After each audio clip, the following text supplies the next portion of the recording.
China से भागा हुआ गरीब लड़का जिसका नाम लीलू था, उसने कोलंबिया यूनिवर्सिटी में एडमिशन ले ली थी। एक दिन लीलू को उसके दोस्त ने बोला कि वॉरेन बफेट कोलंबिया यूनिवर्सिटी में लेक्चर देने के लिए आ रहे हैं, जिस पर लीलू ने बफेट को खाने वाले बफेट से इमेजिन कर लिया और उन्हें लगा कि वहां पर खाना मिलेगा। जब वो वहां पहुंचे तो वॉरेन बफेट इन्वेस्टिंग पर लेक्चर दे रहे थे।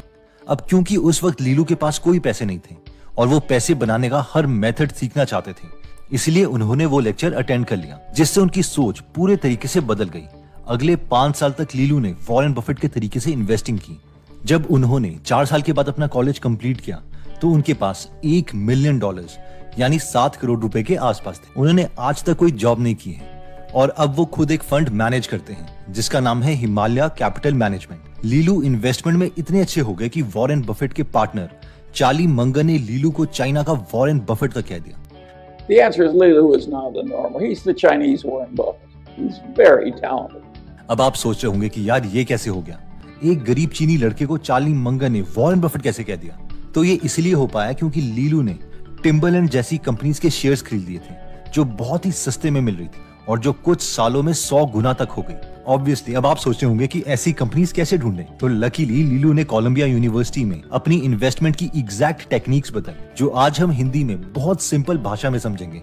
लीलू के लेक्चर का लिंक मैं डिस्क्रिप्शन में भी दे दूंगा। So let's start my dear brothers and sisters. देखें तो सही इस चीनी से हम क्या सीख सकते हैं। इमेजिन कीजिए कि आपने अभी अभी वॉरेन बफेट का लेक्चर सुना है। आप कन्विंस हो चुके हैं कि ये ठीक तरीका है पैसे कमाने का। वॉरेन बफेट ने अपने लेक्चर में आपको कहा था कि बस 4 बातें याद रखना इन्वेस्टिंग के लिए, और वो 4 बातें थी। 1, जब भी शेयर्स खरीदो तो हमेशा खुद को एज अ बिजनेस ओनर सोचो। वॉरेन बफेट आपको कहते हैं कि जब भी वो खुद किसी कंपनी के शेयर्स खरीदते हैं तो वो ये सोचते हैं कि वो उस कंपनी के मालिक बन रहे हैं, यानी पूरी कंपनी खरीद रहे हैं। बेशक फिर हम उस कंपनी का 0.0001% ही क्यों ना खरीदें, बट हम लीगली एक्चुअल में मालिक बन रहे हैं। वॉरेन बफेट ने आपसे कहा कि ऐसा सोचने का सबसे बड़ा फायदा ये है कि अगर बीच में शेयर का प्राइस कम या ज्यादा होता है तो भी हम शेयर्स नहीं बेचेंगे, बल्कि एज अ बिजनेस ओनर हम बिजनेस के बारे में सोचेंगे कि क्या बिजनेस फ्यूचर में अच्छा करेगा या नहीं। सेकंड कॉन्सेप्ट, वॉरेन बफेट आपको बताते हैं मार्जिन ऑफ सेफ्टी, जिसका मतलब है कि कंपनी के बारे में इंफॉर्मेशन लेके हम ये प्रेडिक्ट करते हैं कि फ्यूचर में कंपनी कैसा करेगी। अब क्योंकि हम भगवान तो है नहीं, इसलिए फ्यूचर की हमारी प्रेडिक्शन गलत हो सकती है। इससे बचने का एक उपाय है और वो है मार्जिन ऑफ सेफ्टी, यानी कंपनी की वैल्यू पता करो और उसे उसकी इंट्रिंसिक प्राइस से सस्ते में खरीद लो। अब ये सब लीलू ने एक्चुअल में किया कैसे था उसे हम आगे देखेंगे। वॉरेन बफेट आपको तीसरा कॉन्सेप्ट समझाते हैं जो खुद उन्होंने अपने गुरु बेंजामिन ग्राहम से सीखा, जो है मिस्टर मार्केट का। इसे वॉरेन बफेट सिंपल भाषा में आपको समझाते हैं कि मार्केट में जितने भी सारे लोग हैं जो शेयर्स खरीद या बेच रहे हैं, उन्हें आप एक इंसान समझ लो और उसे नाम दे दो मिस्टर मार्केट। अब ये जो मिस्टर मार्केट है यानी बाकी सारे लोग हैं, ये सारे रैशनल यानी समझदार नहीं हैं। कई बार ये बहुत ज्यादा डर जाते हैं और सारे शेयर्स बेच के शेयर का प्राइस सस्ता कर देते हैं। उस वक्त हमारे पास अपॉर्चुनिटी होती है कि हम ये डिस्काउंट में मिल रही कंपनीज को खरीद लें। जैसे कि मार्च 2020 में मिस्टर मार्केट यानी हमारे केस में निफ्टी कोविड के कारण एकदम डाउन हो गया था, जबकि कंपनीज ने अभी तक अपनी अर्निंग्स बताई भी नहीं थी। और इसी मिस्टर मार्केट के कॉन्सेप्ट को चाइना ने भी समझा था और कोविड के टाइम में चाइनीज सेंट्रल बैंक ने HDFC का 1% स्टेक खरीद लिया था। और इसका ऑपोजिट भी ट्रू है, यानी जिस वक्त पर मिस्टर मार्केट बहुत ही ऑप्टिमिस्टिक यानी आशावादी है, उस वक्त वो बहुत सारे शेयर्स खरीदेंगी, जिसकी वजह से शेयर का प्राइस बढ़ जाएगा। इस वक्त हम शेयर्स को बेच सकते हैं।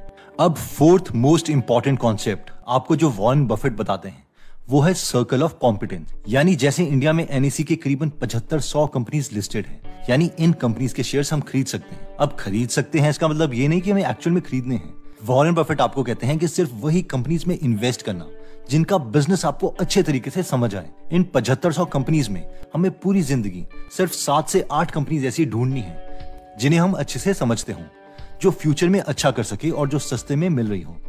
वॉरेन बफेट को कभी भी टेक्नोलॉजी वाली कंपनीज पसंद नहीं आई, इसलिए वो ज्यादातर कोल्ड ड्रिंक की कंपनी कोका कोला या केचप की कंपनी क्राफ्ट हाइंस जैसी कंपनीज के शेयर्स खरीदते हैं, क्योंकि वॉरेन कहते हैं कि मुझे टेक कंपनी समझ नहीं आती। ये 4 पॉइंट्स लीलू ने भी वॉरेन बफेट से समझे और उन्होंने ऐसी ही कंपनीज ढूंढना शुरू किया, जिसमें पहली कंपनी थी टिम्बरलैंड, जो कि एक जूता बनाने वाली कंपनी थी। लीलू ने देखा कि इस वक्त पूरी कंपनी $300 मिलियन के करीब बिक रही है, जो कि पूरे साल में इसका सबसे कम प्राइस था। जब लीलू ने आगे कंपनी के बारे में देखा तो उसे पता चला कि टिम्बरलैंड कंपनी के पास 100 मिलियन का तो कैश ही पड़ा था और करीबन 100 मिलियन के फिक्स्ड एसेट्स थे, यानी बिल्डिंग्स एक्सेट्रा।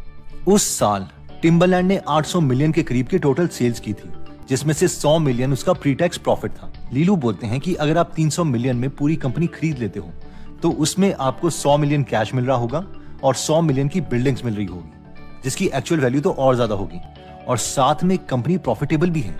ये तो वही बात होगी कि लेट्स से अगर आप 300 रुपए का पर्स खरीद रहे हो तो उसमें 200 रुपए तो कैश ही पड़े हैं, यानी पर्स की एक्चुअल कीमत तो सिर्फ 100 रुपए हुई। तो अब लीलू के मन में ये सवाल आया कि कहीं कस्टमर्स को ब्रांड से नफरत तो नहीं होगी, जिसकी वजह से इसका शेयर प्राइस बहुत कम हो गया है। और इसके लिए लीलू टिम्बरलैंड के स्टोर्स में गए और हर स्टोर में उन्हें पता चला कि टिम्बरलैंड के जूते तो बहुत जल्दी बिक रहे हैं, लेकिन टिम्बरलैंड इतने जूते बना ही नहीं पा रहा जितने कस्टमर्स को चाहिए। तो इसका मतलब ये तो था कि टिम्बरलैंड ब्रांड कस्टमर्स को पसंद था। उस वक्त एशिया में फाइनेंशियल क्राइसिस चल रहे थे, तो कहीं ये रीजन तो नहीं था जिसकी वजह से शेयर का प्राइस कम हो रहा हो। लेकिन थोड़ी और सर्च करने पर लीलू को यह पता चला कि नहीं, ऐसा नहीं है। टिम्बरलैंड एशिया में सिर्फ 10% का रेवेन्यू जनरेट करता है, और अगर पूरे एशिया में कोई टिम्बरलैंड के जूते ना भी लें तो भी टिम्बरलैंड को ज्यादा फर्क नहीं पड़ना चाहिए।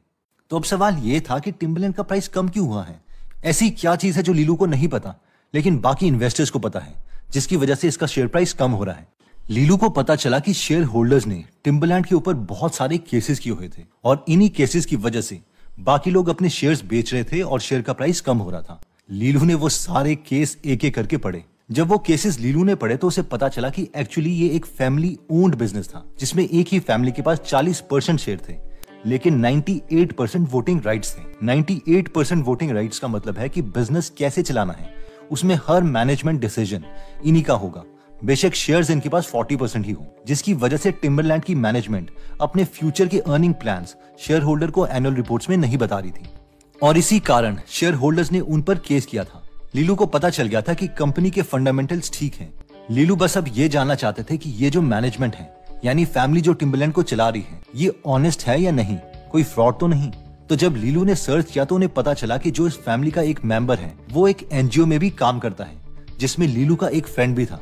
तो लीलू ने वो एनजीओ ज्वाइन कर ली और उसके फैमिली मेंबर से मिले, ये देखने के लिए कि वो फैमिली ऑनेस्ट है या नहीं। तो लीलू को पता चल गया था कि ये फैमिली बहुत ऑनेस्ट और इंटीग्रिटी वाली है। ये सब चीजें कंफर्म करने के बाद लीलू ने इस बिजनेस में बहुत से पैसे इन्वेस्ट कर दिए। अब क्योंकि बिजनेस अच्छा था और प्रॉफिटेबल था, तो 2 सालों में इसका शेयर प्राइस बढ़कर 7 गुना हो गया। अगर एफडी के हिसाब से हम 6% रेट भी लें, तो भी अगर हम बैंक में ये पैसे रखते हैं तो हमें 30 साल लग जाते हैं अपने पैसे 7 गुना करने में, लेकिन लीलू ने ये 2 साल में कर दिया। अब आप बोलोगे यार अब नहीं मिलती ऐसी अपॉर्चुनिटीज, या इंडिया में ऐसी कोई अपॉर्चुनिटी नहीं मिलती। पहली बात तो हमें थ्रू आउट वर्ल्ड देखना होगा, लेकिन अगर हम इंडिया की बात भी करें तो कुछ same scenario Mastek limited company के साथ रिसेंटली हुआ था। मास्टेक एक क्लाउड एप्लीकेशन कंपनी है जो ज्यादातर यूके के गवर्नमेंट के लिए क्लाउड सर्विसेज एप्लीकेशन बनाती है। एनीवेज, अब हुआ ये था कि मास्टेक के पास मार्च और अप्रैल के बीच में ये पूरी कंपनी 700-800 करोड़ रुपए में मिल रही थी। मास्टेक के पास 500-600 करोड़ का तो कैश ही था। इसका मतलब तो ये हुआ कि कंपनी हमें सिर्फ 700 माइनस 500 करोड़ यानी 200 करोड़ रुपए में मिल रही है, जबकि कंपनी पूरी स्टेबल थी और हाई ग्रोथ थी।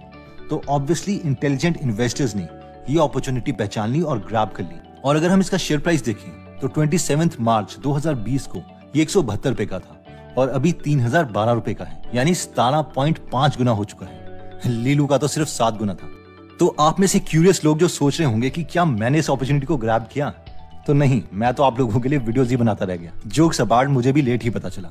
तो दोस्तों, इस वीडियो में हमने पहले वॉरेन बफेट के 4 इन्वेस्टिंग प्रिंसिपल्स देखे। सबसे पहला प्रिंसिपल था think yourself as a business owner, यानी जब भी कोई कंपनी में इंटरेस्टेड होते हो तो ये सोचो कि आप पूरी कंपनी खरीदने वाले हो, बेशक बाद में वो कंपनी के कुछ शेयर्स ही खरीदो।